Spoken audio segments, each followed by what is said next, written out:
Over the last 30 years, 35% of all UFC fights have ended in a knockout. I have parsed through the long and illustrious history of the UFC and have found the best knockout with each of the 8 limbs. You may be asking, 8 limbs? This isn't the Octopus Fighting Championship.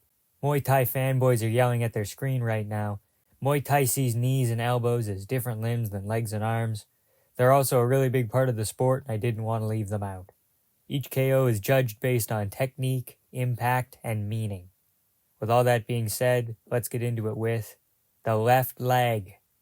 Honorable mention, Anderson Silva versus Vitor Belfort. Anderson Silva's performance changed the game and brought front kicks into the mainstream.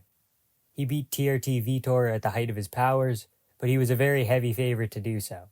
Speaking of heavy favorites, so was Kamaru Usman, and for good reason. Despite the early hiccups like getting taken down for the first time in his career, second time, he would win rounds 2, 3, and 4 pretty convincingly. Down 3-1 on the scorecards, Leon would need a Hail Mary to win. Usman knew that he was up and just had to stay defensively responsible and active enough to get through the 5th round. With about 1 minute left, Leon would land the left head kick he had been setting up all fight. The right hand. Honorable mention, Derek Lewis versus Curtis Blades. I'm a sucker for a dull thud KO. Derek Lewis couldn't afford to get controlled in the grappling or have the fight go late. He needed that KO now. Herb Dean's fault.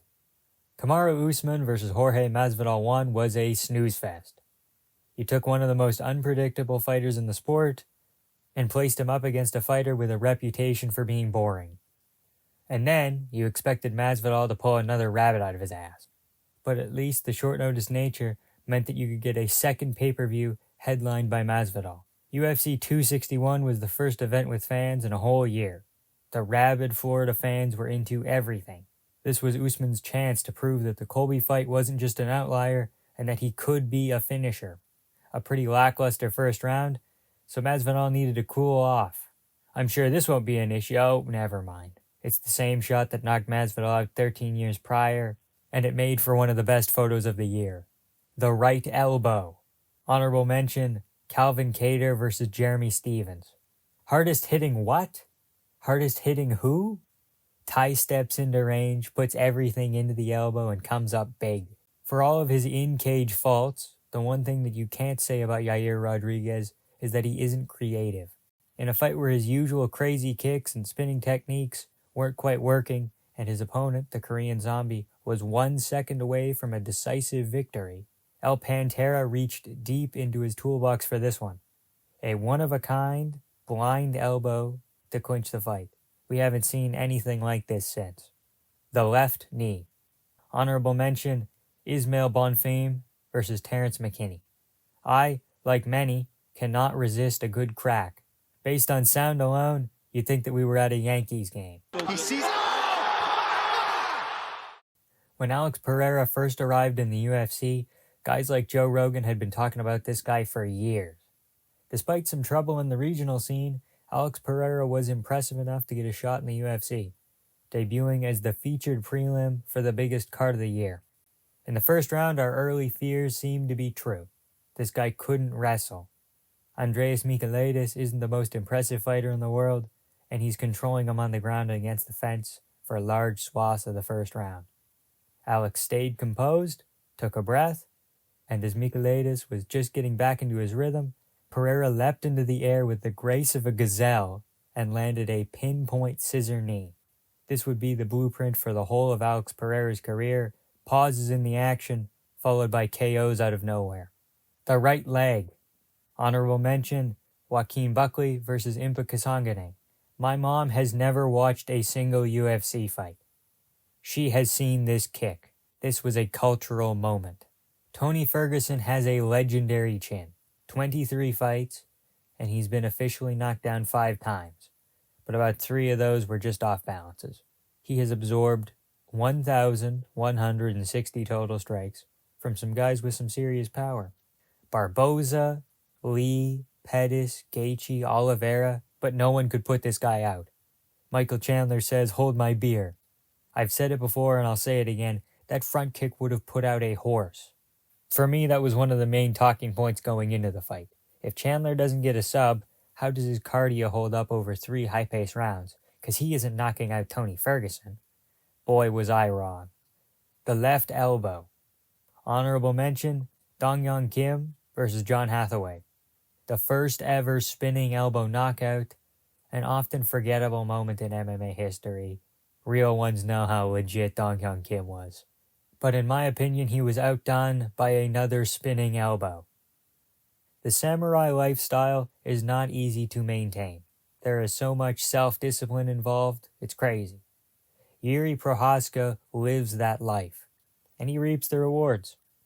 All the sacrifice is turned into the requisite focus, motivation, aggression, and explosivity that is required when you're a fighter. When you live that life and gain these factors, it leaves you a dangerous person. That is Yuri Prohaska to a T.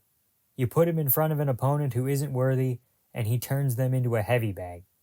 Again, this was before we knew about the sudden decline of Reyes. Yuri comes out with an antenna and lands one of the most brutal shots I've ever seen against Dominic Reyes. The left hand. Honorable mention, Josh Emmett versus Ricardo Lamas. Every punch that Josh Emmett throws is scary. As you'll see with the best left hand KO, swinging for the fences always looks sick.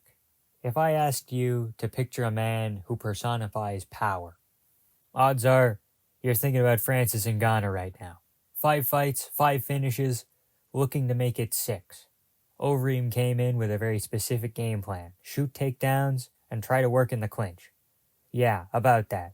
Ngannou is a freak of nature and as strong as a bull. After the failed takedown and clinch reversal, you can see Alistair furrow his brow and try to do the mental math of how the fuck am I going to beat this guy? Seeing a jacked 250 plus pound guy swing his arms wildly activates something deep within my monkey brain. They're still trying to find Alistair Overeem's head somewhere in the solar system. The right knee. Honorable mention, Edson Barboza versus Beneil Dariush. Back when both of these guys were young and hungry, it seems like just another highlight for the reel for Edson Barboza, who honestly could have been at 2 or 3 other places on this list.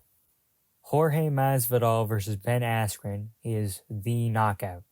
Speed kills, ladies and gentlemen. As much as I enjoy the boxing sequences of MMA, and high kicks rarely get old, there is nothing better than a flying knee. The best single word that I can use to describe the lead up to this knockout is animosity. Polar opposites of a street fighter with a talk shit, get hit mentality versus a funky, goofy, curly-headed fuck. I say that in the best possible way. The best flying knee was capped off by one of the best commentary calls of all time.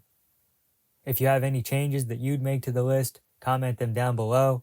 Maybe I'll do another list like this with specific strikes, like the best spinning back fist or best Superman punch, something like that.